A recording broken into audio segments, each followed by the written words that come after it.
let's dig in. I am here to talk about cryptography and how the little things that most people don't know about can turn around and bite you. We will be covering design patterns that can cause severe failures later, implementation details that can cause issues in unexpected ways, primitives that you should be avoiding, and even talk about how subtle mistakes can open up backdoors into systems. Designing secure systems is an area that is not particularly forgiving of mistakes. One small, seemingly insignificant mistake can destroy the security of a system. It is an area where you really do have to think of everything. There are many pitfalls and tempting shortcuts when dealing with crypto code. The goal of this talk is to make you more aware of them and more aware of the thought process needed to really evaluate a design. In general, this talk is both a how-to and how not to. I'll try to make you aware of things that can go wrong, while in general pointing you in the right direction. Crypto is an area where there is a great deal of depth. There is a lot of detail. So I'm definitely not going to be covering everything today, but hopefully enough to keep you guided in the right direction. This talk is technology agnostic. What I'm talking about here applies to any language, any platform, any framework. There's nothing here that is specific. If there is something, I'll point it out. Okay, so who am I? I am an independent security researcher, a developer. I've more than 15 years of experience in the field, and security has been a major focus of mine throughout my entire career. I am one of the fairly rare people that have a real passion for both security and for development. So whenever I have the opportunity, I try to bridge the gap that exists between those two worlds. And what I can tell you today is that gap is rather large. The InfoSec community works hard to try to break the things that you build, while often not relaying enough information of how it happens or how you should be correcting it. So let me ask a couple questions here real quick, just a quick show of hands. Who here works with crypto code on a regular basis? Okay, awesome.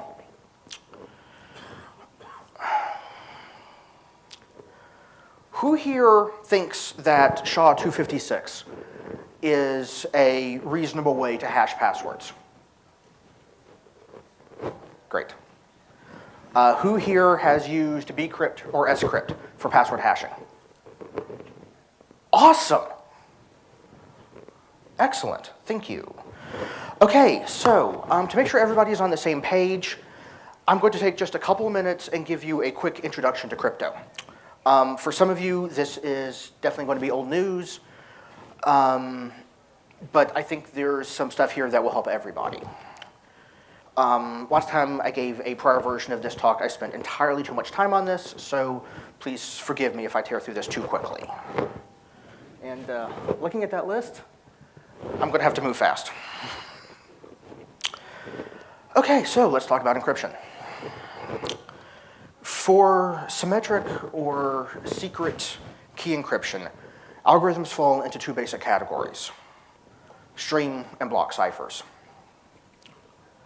Stream ciphers are simple, typically very fast, and fairly easy to understand. Generally, a stream cipher is a strong pseudorandom number generator where the seed is used as the key. The output, or key stream, is then XORed to the plain text to create the ciphertext. So the random number generator creates a key stream that is the same length as the plain text. In function, this is very similar to a one-time pad, but far more practical. Block ciphers. Block ciphers in some ways are simpler, and in other ways are quite a bit more complex than stream ciphers. where stream cipher can, theoretically at least, handle a plain text of any size. Block ciphers, on the other hand, can only handle a limited amount of data. AES, for example, has a block size of 128 bits. This means that it can only encrypt 128 bits or 16 bytes at a time. To be able to encrypt more than the block size, we introduce block modes. These are slightly higher level operating modes that control how a block is encrypted and how it affects the other blocks. CBC, or cipher block chaining, is one of the most commonly seen. For the first block, it uses a random IV that is XORed to the plaintext before the encryption is applied. For subsequent blocks, it uses the ciphertext of the prior block as the IV. There are many different modes with different properties. Some are good, some are bad, and we'll talk a little bit more about it later. Next, on to public key cryptography, or asymmetric. For me, this is my favorite to work with. And the reason for that is it opens up so many doors, so many opportunities. The ability to share a message with somebody else without exchanging a secret, without revealing anything sensitive, is a very powerful tool if you think about it. Modern public key encryption also falls into two basic types. And they are primarily defined by which very hard math problem you have to solve to completely shatter them. The first up is RSA. And I absolutely love that formula. It is so beautifully simple. The concepts behind RSA were first detailed in classified research in 1973. 4 years later, the concept was independently discovered and RSA was born. Everyone in this room uses RSA on a daily basis, although probably a bit less than you did a couple years ago. RSA is, for the most part, the key algorithm that makes TLS or SSL work. The math behind RSA is fairly simple. To encrypt a message, you simply take it as a binary number, raise it to a certain value called E, then modulo N, with N being the product of two secret prime numbers. The values for E and N are both part of the RSA public key and thus considered public information. Without knowing what two prime numbers made up N, though, you can't perform the decrypt operation. To make the system secure, the prime numbers that make up N have to be quite large. Today, it is considered that public keys with an N of less than 2,048 bits are considered insecure. We're talking very large prime numbers.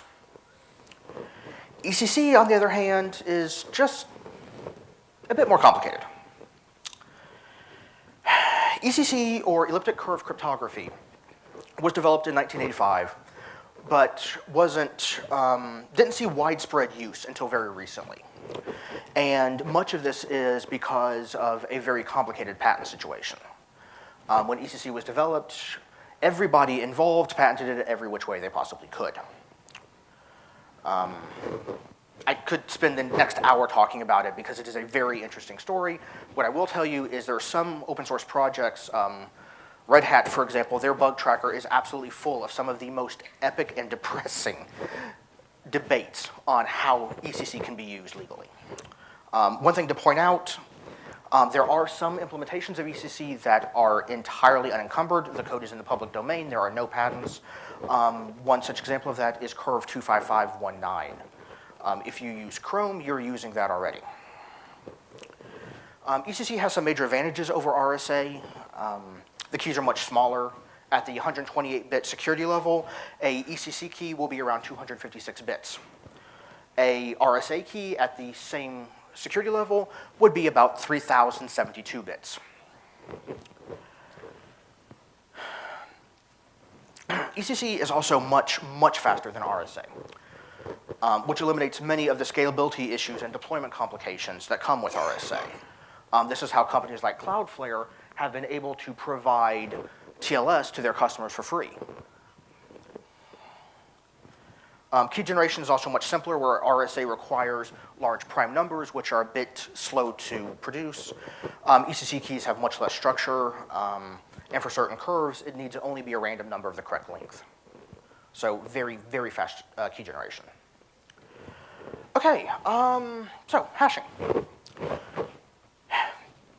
Where a block cipher scrambles the data in such a way that it can only be reversed if you know a particular secret, hashing is a one-way function.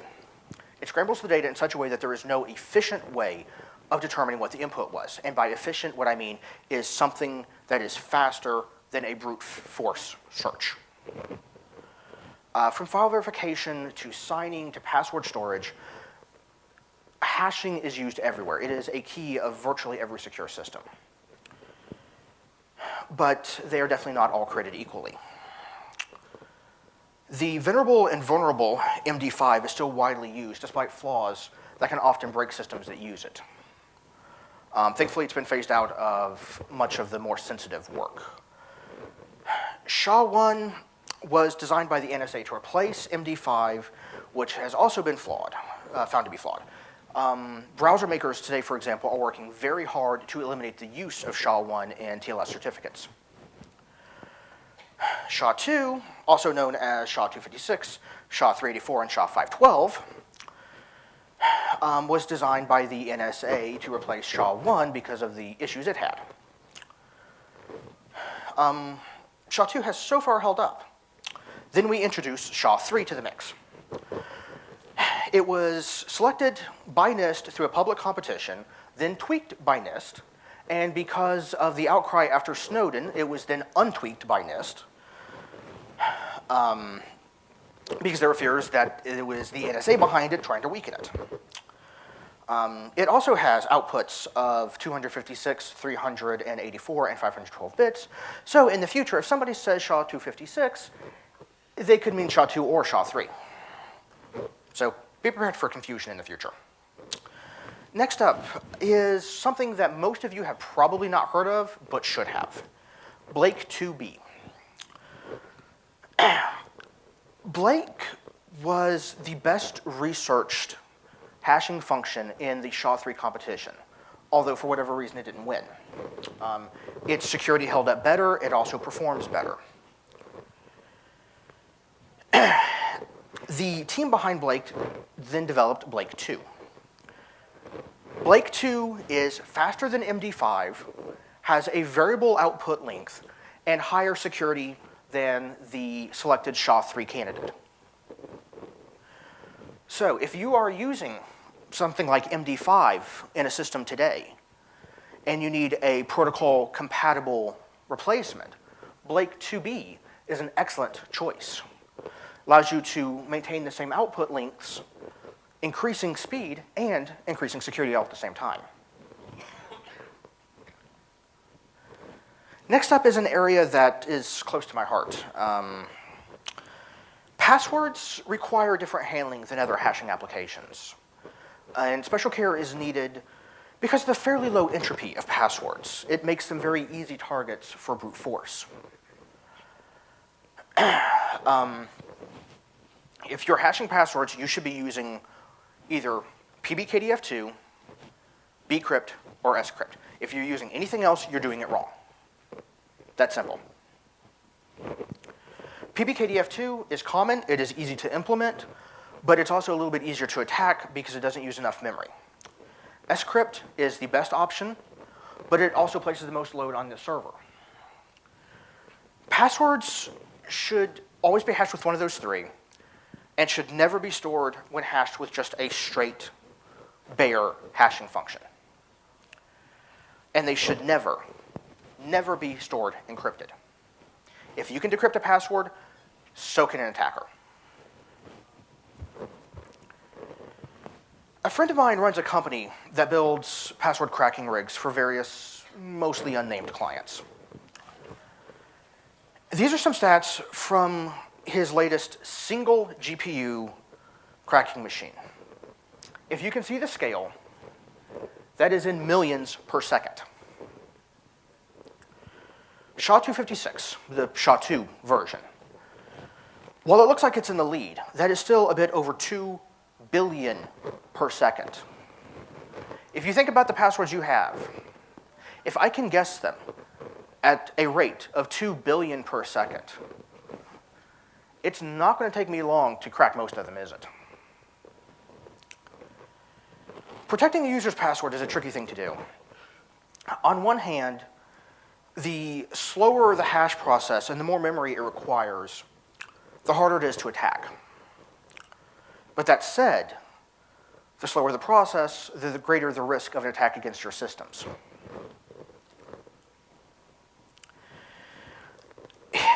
My friends' clients that are really serious about cracking, and these are quite frankly mostly government customers, cluster 8 GPU rigs together. Several of these things acting as one large system.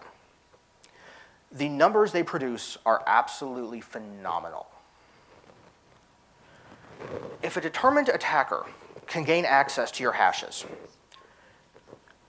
be it an attack like SQL injection or even a court order, they have a very, very good chance of recovering your user's passwords.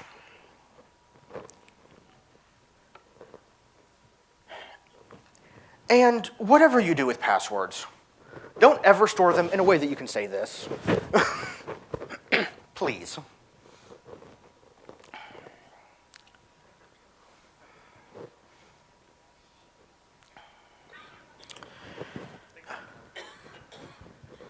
How about data validation?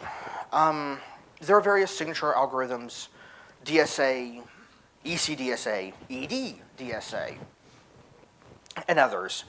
These are all built on public key crypto. They allow you to verify that a message is from somebody that holds a specific private key.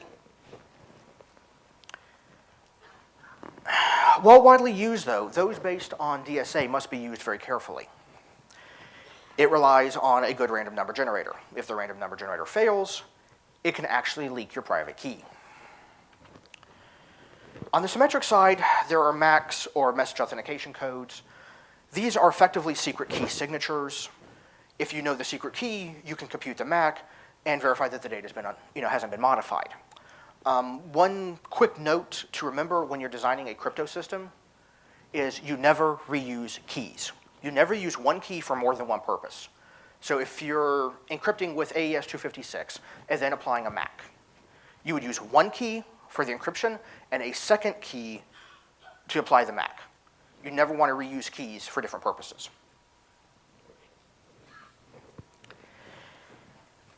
I could spend an hour easily on this one alone. So let me just say this for now. It is absolutely critical that you use a cryptographically secure random number generator.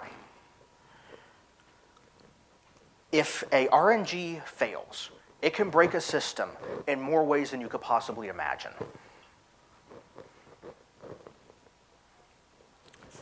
So let's get into how crypto is attacked and where it fails. This one is important, and I want to make sure all of you understand this.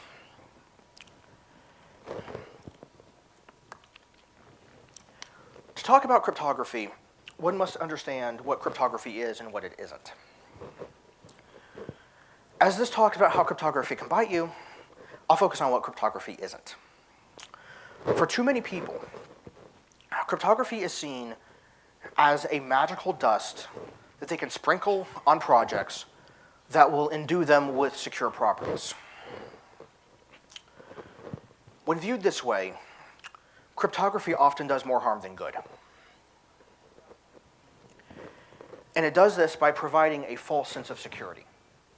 People believe that their systems are more secure than they actually are. Cryptography can be a great and powerful tool when used correctly, in systems that are designed correctly.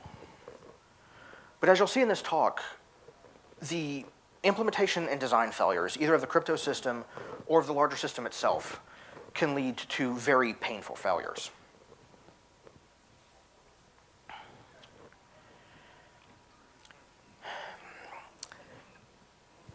I'm sure we've all heard this. The security of a system is only as strong as its weakest link. The math involved in cryptography is very rarely that weakest link.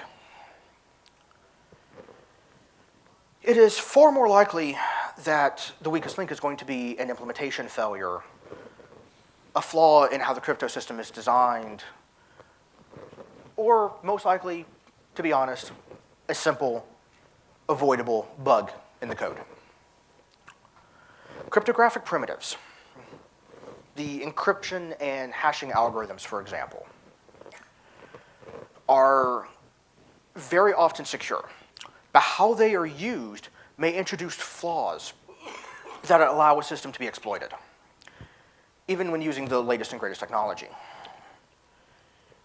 Using a 256-bit encryption system like AES will do you no good if there are flaws in the rest of the system that allow the encryption to easily be bypassed or allow retrieval of the keys, and both of these things do happen.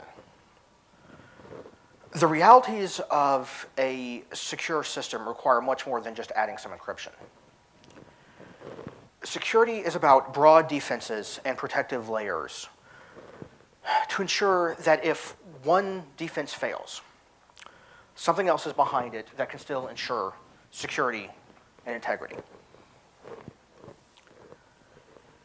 Cryptography likely plays a role in many of these layers, but each must be designed carefully, thoughtfully, and be able to defend the system independently to ensure that security is maintained.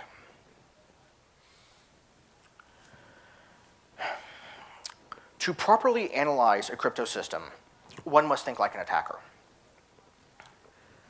Understanding if a system meets a desired functional requirement is one thing.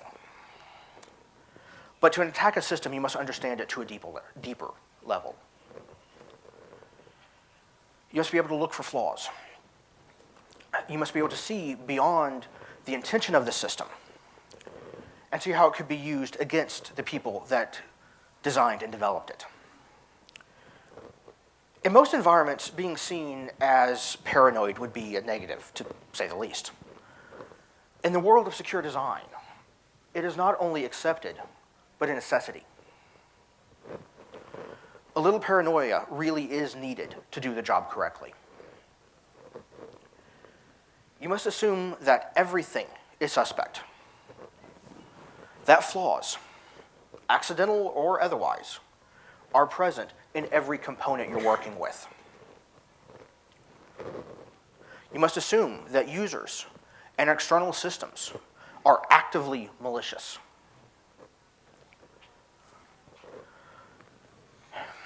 All too often, developers are entirely focused on meeting certain functional requirements. I mean, after all, that's what they pay us for. But fail to see the larger picture of how a system could be used or abused to do things that they had never intended. The habit of looking for these flaws, of seeing how the system could be turned against those that created it, is what I refer to when I say attacker mentality. You must look beyond what a system is meant to do and find out how it can work for you as an attacker.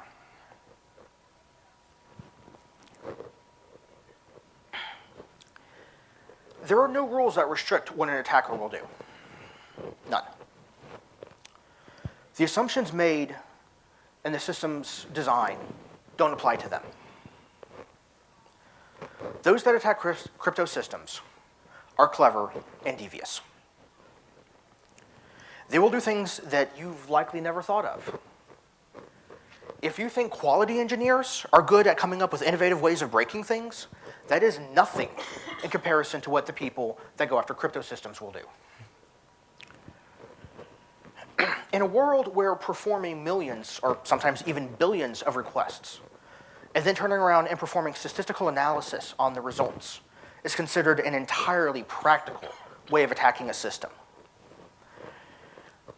your applications face far more complex threats than you likely realize. Another thing to remember is that the attacker isn't working with the same information that you are. Attacks may be performed years after a system is deployed, meaning that they will have information, tools, techniques to aid them that you don't have, that you're not aware of. The deck is stacked entirely in the attacker's favor.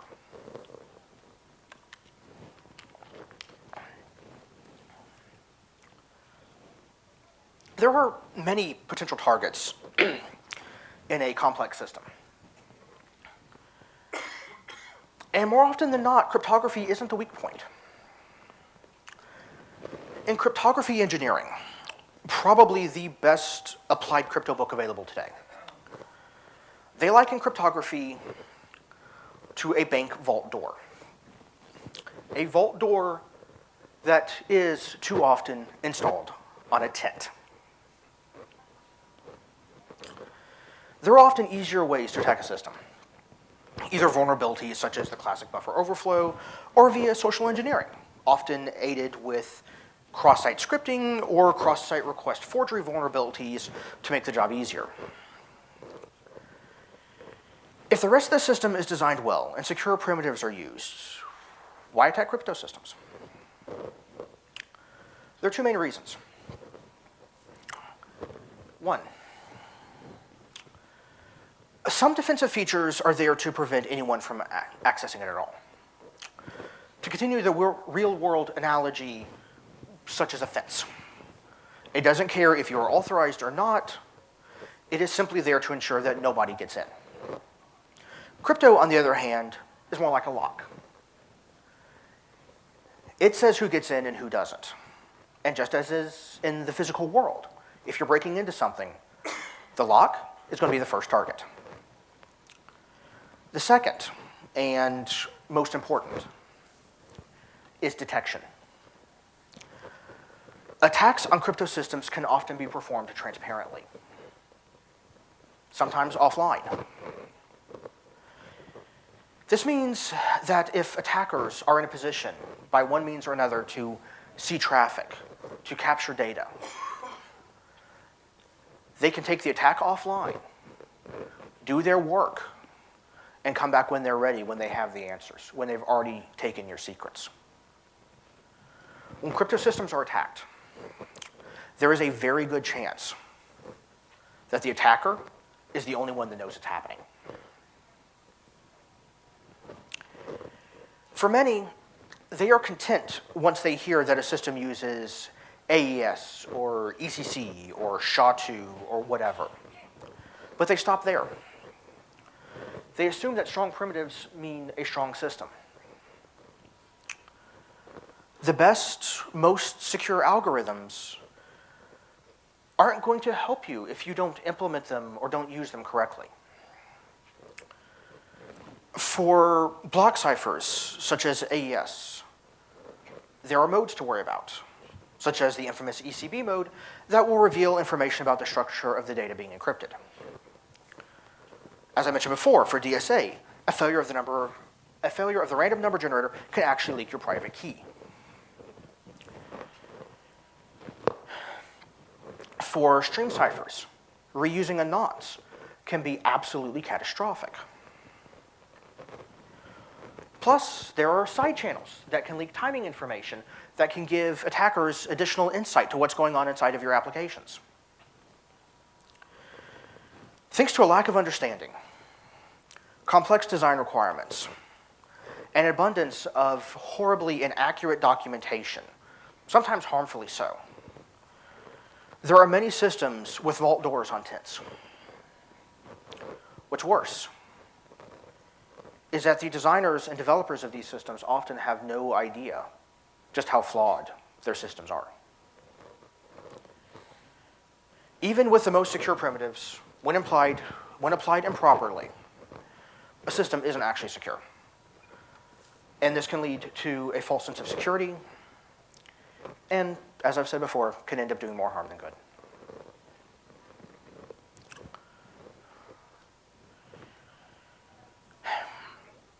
Catastrophic crypto failures tend to fall into one of three categories. The math failed. That is, the primitive itself has failed. This is the worst case. There's nothing you can do. The world has ended. Banks are running out of money. It is worst case scenario. Thankfully, this is rare. This doesn't happen often. And most of the time, cracks show up early enough that there is plenty of warning, assuming people are listening. Implementation failures. There are many ways that implementation can fail. The most common is side channels that leak information to the attacker. And of course, programmers. People making simple, innocent mistakes. Basic bugs that can have a dramatic and devastating impact to a system.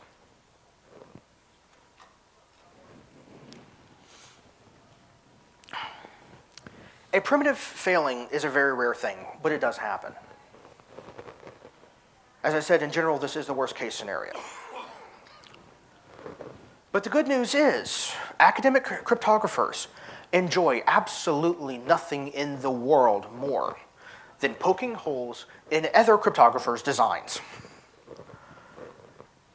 So thanks to this, normally it's easy to see the cracks forming. It's easy to see when flaws are being found and have enough heads-up time to start moving away from flawed primitives before it turns around and bites you.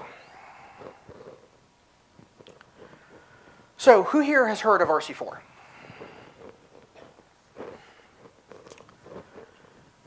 Who here still has websites or other systems that use RC4? Really? Who here knows that RC4 is cryptographically broken?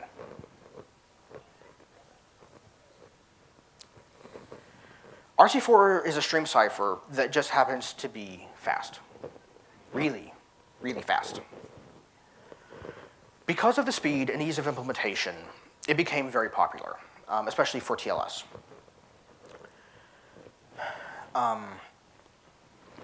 While it became popular, it also started to show cracks.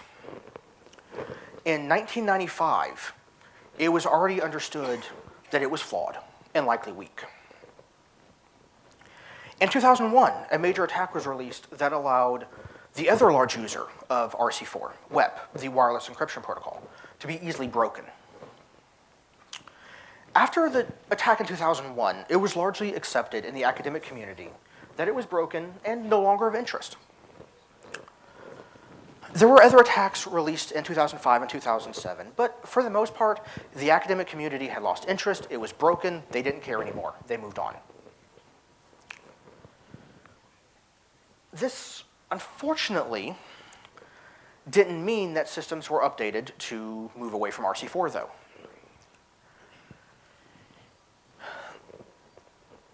And in 2011, an event occurred that made RC4 more popular than ever, despite its flaws. It also brought it back to the forefront of the academic community. The Beast attack, announced in 2011,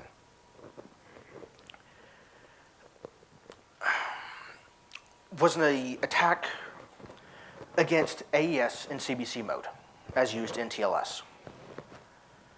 At the time, the best short-term fix that anybody could find was simply to disable the use of AES and switch traffic over to RC4.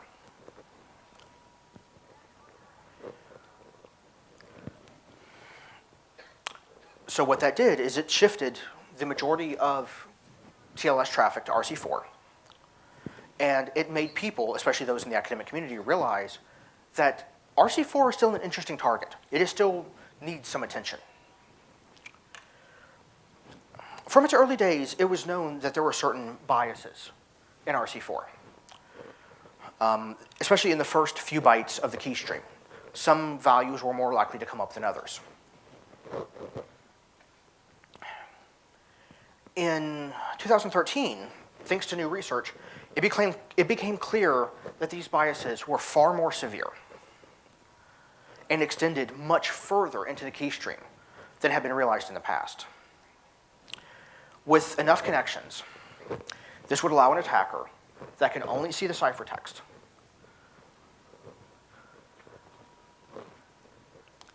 to determine the key, decrypt the data. All they have to do is capture some traffic. That's it.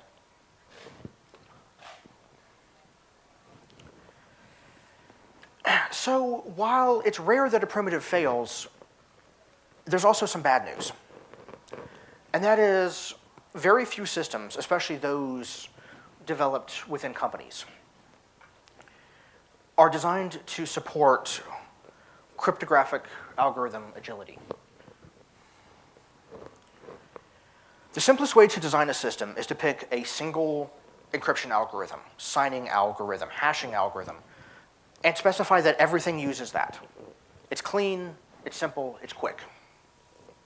But there's no agility. So what happens when a paper is released that describes an attack against the algorithm you used? The only option is then to update everything. And during this update, nothing is working because anything that receives the update early can't talk to anything else. This is a major pain to try to deal with. From everything I've seen, in general, this means it's not dealt with. If a system is designed with agility, either by protocol versioning or algorithm negotiation, it can be as simple as then adjusting a configuration option to disable the flawed algorithm. The system negotiates either a different protocol version or a different algorithm, and everything continues to work. Clean, simple, smooth. It's a little bit more complex to build, but far safer. TLS is the most common example of this design. Although, due to just how complex TLS is, I'm not sure if I would call it a good example of the design.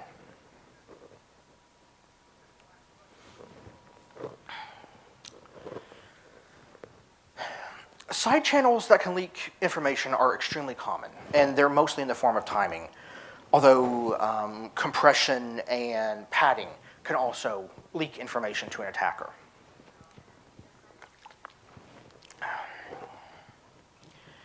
To understand the impact of leaking even small amounts of information, we have to look at attacks that have been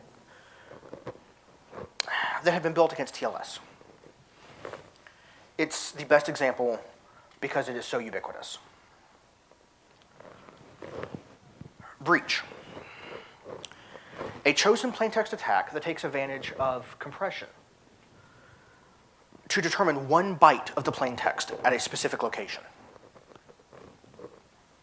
By making a few thousand requests, the attacker can reveal the value of a cookie and steal a user session. This was demoed some time back using OWA, Outlook Web Access. And all it took was a couple seconds to steal the user's cookie, take over their session, and begin reading their email. And this is, the way this happened was simply because of compression. By looking at the difference in looking at the difference in the size of the resulting file, the resulting data that was being returned, they could determine if there was a duplicate. If it compressed slightly better, that means you found one of the bytes that you're after. Tack on another byte. Look for something that reduces slightly more with that. One by one, you can pick out each individual byte. Then you have the data that you're after. The next step is Poodle, the oddly named and fairly simple attack that reveals a byte of data over TLS, or actually in this case SSL3, in 256 requests. And it does this using a padding oracle. It's the attack that finally killed SSL3. In general, padding, compression, timing details, such as returning early while doing string comparison, can all expose information to an attacker of what's going on. Most of the time, we are taught as developers to make code as fast as possible. So if you are doing string comparison and you know that the third byte is different, why would you keep going? Why would you check byte 4? Why would you check byte 5? You already know that they're different, so why not just go ahead and return early?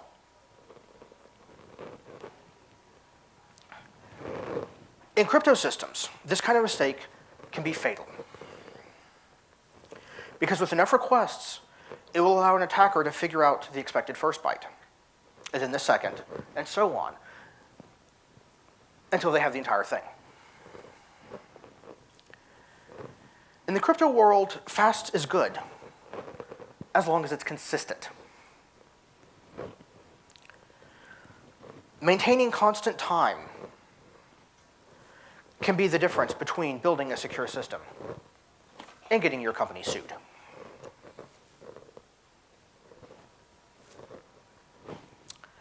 Who here has seen this image before? Nice.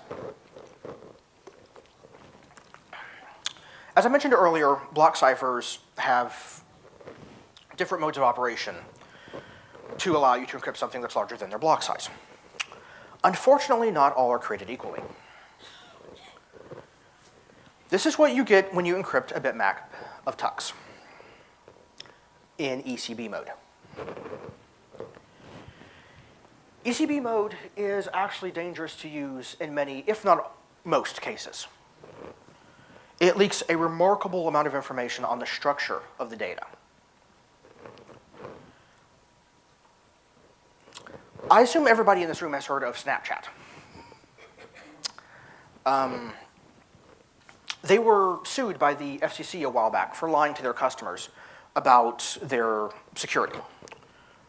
Interestingly enough, that lawsuit was based in part on my research.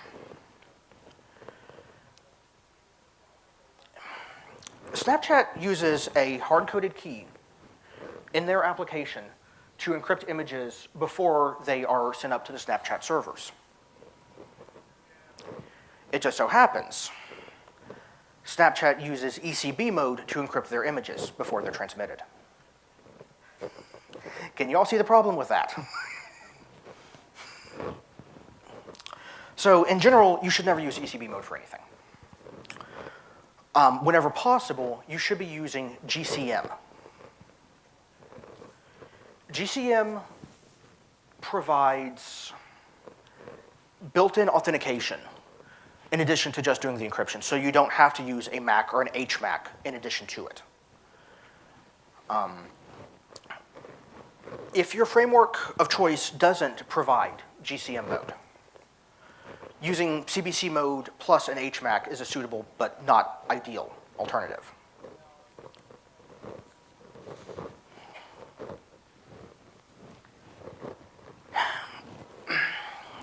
This is by far the most common way systems fail. A simple mistake in code that can cause some very interesting failures.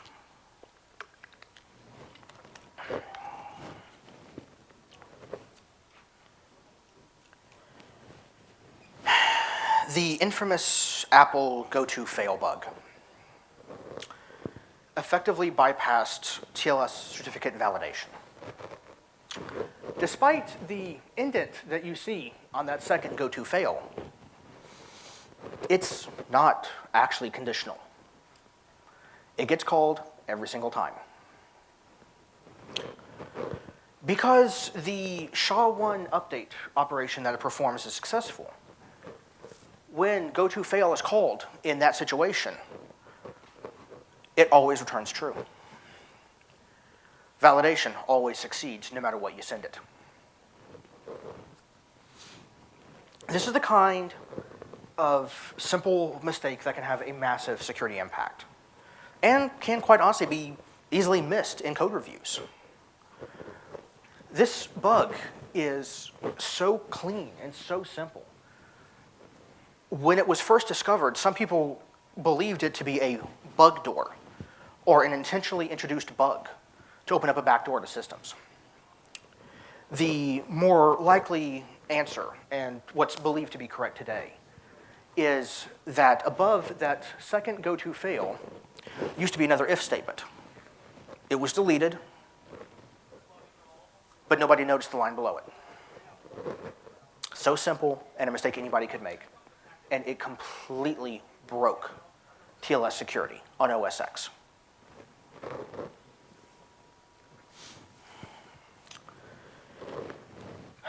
Last year, a vulnerability was found in Openssl, the ubiquitous TLS client, in a rarely used feature that probably shouldn't have been there in the first place. That would leak portions of memory. In the wild,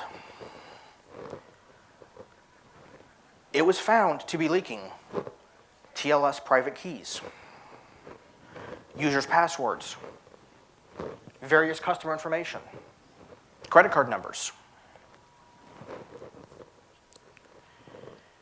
In the end, it turned out to be a data validation issue. The method in question was effectively an echo request. You would send it a payload, and you would tell it, echo this back to me. I want to make sure that you're still there. The problem with the way that feature is designed is not only do you send the payload that you want echoed, but you also send the length of the payload. Openssl would echo back as many bytes as you asked for, regardless of the size of the payload itself. So it would read into the memory after the payload and happily return that to you. One if statement could have prevented this bug. Very simple. There are a few things that can be learned from this one. The first, always validate your data. You can't trust whatever is on the other end is telling you the truth. Systems will lie to you. They can be malicious. Don't trust them. The next is we should be careful when using unmanaged languages. If this was in Java, C#, whatever, this kind of bug wouldn't be possible. When using languages like C and C++, you have to be paranoid about everything you're dealing with to make sure that you don't open up a door like this.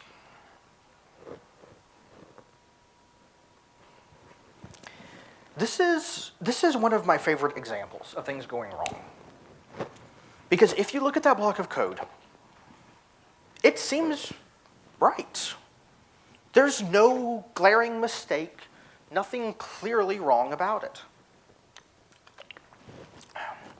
Some time ago, the Nintendo Wii homebrew community was looking for a way to get code running on their consoles. To prevent this, the Wii requires that code be signed with a signature from Nintendo. No signature, no code execution. But it just so happens that there is a flaw in their signature algorithm. When comparing this signature with the expected hash, they used a standard string comparison function. A comparison function that expected null terminated strings. Hashes often contain nulls. As soon as a null is hit, the string comparison function stops and returns. So what they were able to do is to steal a signature from an application that had an embedded null early in. The one that they used, I believe, had a null in the third byte. So all they had to do is get a partial collision on the first 2 bytes. Done. Bypassed.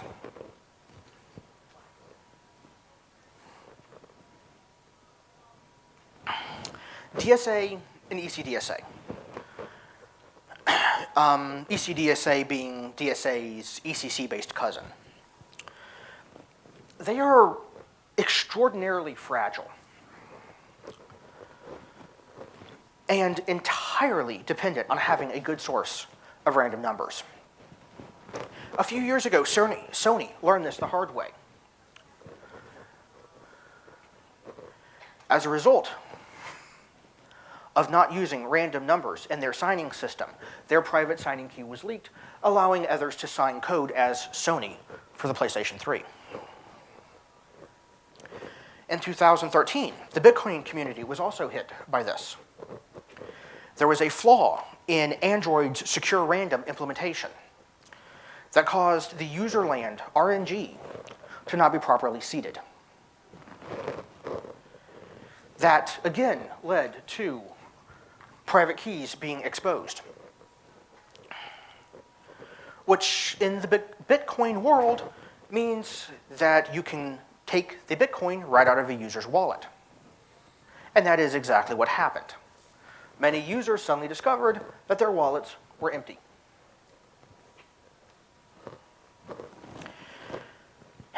Cryptocat is a messaging application that attempts to be secure. It is popular among certain privacy-conscious groups, especially those in the Middle East. Today, it is actually on the list of recommended software by ISIS. It is also written in JavaScript. As a result, the data type checking isn't ideal. So, the code you see at the bottom there was intended to generate a 32-byte or 256-bit random key. But it doesn't. It generates a 32-digit string. Because of how it's implemented, which is really because JavaScript doesn't have native support for the data types needed to actually make crypto work, they wound up with a 54-bit key. Thanks to other issues, that is further dropped to 27 bits. This right here is an iPhone 6. This phone can crack those keys in under a day. This was touted as being NSA-proof. Huge write-up in Wired magazine about this great revolutionary new tool that would defeat surveillance. And your average cell phone can break it. So despite using ECC, despite using the latest and greatest and every buzzword that they could come up with, it wasn't implemented correctly. The developers didn't understand how their own code functioned, and as a result, they built a system that was completely, fatally flawed.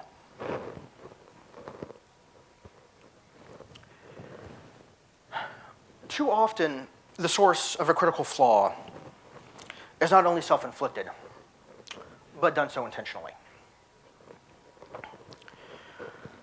Either disabling or using a framework that disables TLS certificate validation is so amazingly common, it's unbelievable. This setting tells the TLS client to accept any certificate, expired, self-signed, wrong domain, just take whatever is sent. The effect of this is that it becomes a trivial matter to perform a man-in-the-middle attack. The attacker can log traffic, insert malicious code. You can take a look at NSA's quantum insert program to see it actually being done in the wild. They can alter the data that's sent or received, you name it.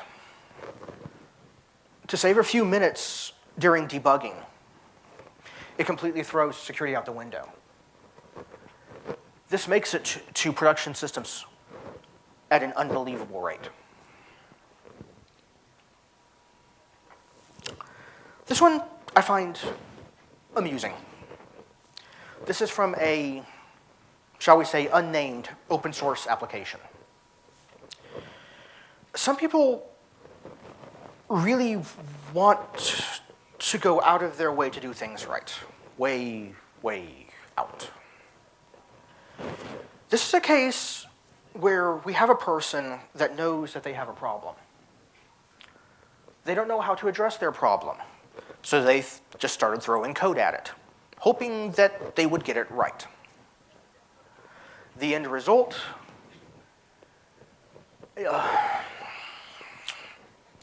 anyhow, if you find yourself with a problem that you don't understand, if You know that you have a problem, but you don't know what the proper solution is. There is a large community there to help. The crypto community, the InfoSec community. Like I said, there is a gap between those two worlds. There are plenty of people that are more than willing to help, often for free, if you just take the time to ask them. We don't want to see stuff like this making it into production. We really don't. So there's plenty of people that will try to help however possible to make sure stuff like this doesn't happen. This is another interesting one. Simple, few lines of code. Again, this one's PHP. Again, it is from a somewhat popular but shall remain unnamed open source project. At first glance, it looks like it's AES 256 in CBC mode. But if you take a closer look, you realize that's not AES 256. The algorithm is what became AES, but in its 256-bit block mode. AES is always 128-bit blocks. The security of the 256-bit block mode has not been fully researched. It is not understood. So the security properties of this system aren't actually known.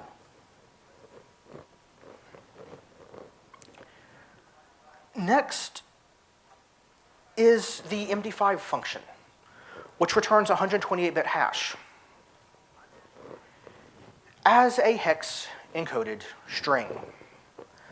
So thanks to the encoding, instead of having a secure key, what we have is a 32-byte string where each of those bytes is one of 16 values. This is a good example of how something that looks like a simple block of code can still be filled with issues. I could keep going. I have tons and tons of these examples I found over the years of ways that things have failed in such amazing ways because of simple, easily overlooked mistakes.